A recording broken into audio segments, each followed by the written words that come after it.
همین قانون دفاع شخصی که جونتو نجات میده. امروز میخوام بهت 5 تا قانون طلایی یاد بدم که هر کسی که دفاع شخصی میخواد یاد بگیره یا داره کار میکنه باید بلد باشه. اگه یه روزی حمله کسی بهت کرد بتونی از خودت دفاع کنی.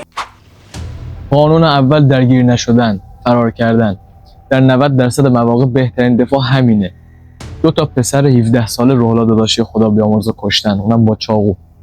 گاهی اوقات مثل خیابونای خلوت وقتی می‌بینی یکی داره مشکوک به نزدیک میشه، پناه ببر به مکان‌های عمومی یا سریع اون منطقه رو ترک کن. یا مثال دیگه برات بزنم، کسایی هستن که به تیکه میندازن تا به هر بهونه‌ای باید درگیر بشن، سعی کن درگیر نشو. درگیری رو فقط برای دفاع از جون خودت موقعی که جونت در خطره و اینکه ناموس و خانواده، اعضای خانواده و رفقات درگیرن، اونجا فقط درگیر شو.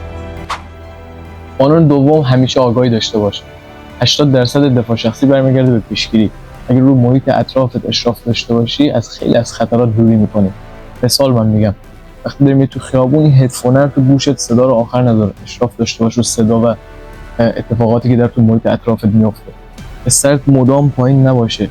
موتوری داره از کنار داد میشه، صدای موتور رو شنیدی، من خودم اینجوریم، صدای موتور رو میشنوم برمیگردم، میگم خدای نکرده خطری شدیدمون نکنه. کلا همیشه یه آگاهی داشته باش، آماده هر چیزی باش. همیشه فاصله رو حفظ کن. اجازه نده یه فرد مشکوک خیلی بهت نزدیک بشه. اگه حس کردی کسی قصد آسیب بهت داره بزنه، برو یه گام عقب‌تر، حالت آماده باش، وایسا گاردتو بگیر. مثال بگم، اگه شخصی میاد ازت سوال داره میپرسه، سوالات بیش از حد، حالا هر چی، خیلی بهت داره نزدیک میشه، فاصله رو حفظ کن، آماده باش. و دفاع شخصی به این معنی نیستش که حتما اون یه ضربه‌ای بزنه، یه حمله‌ای بکنه تو دفاع کنه. تو این جور مواقع اولین ضربه هم تو بزن. نقاط عصبی و حساس بلد باش. دفاع شخصی فقط ضربه زدن نیست، باید بدونی کجا میزنی، این خیلی مهمه. مثال میگم، یکی میاد خفتت میکنه، یقتو میگیره، حالا میخواد سلاح بیاره بیرون، مثلا بزنی به عصب میانی گوش یا حالا به تریژمینال. اینا همه رو بهتون یاد میدیم. نقاطی مثل گلو، چشم، کشاله ران، اینا همه نقاط حساسن، اینا رو همه رو بهتون آموزش میدیم. تمرین کن تا آماده باشی. دقیقاً این رانندگی میمونه دفاع شخصی.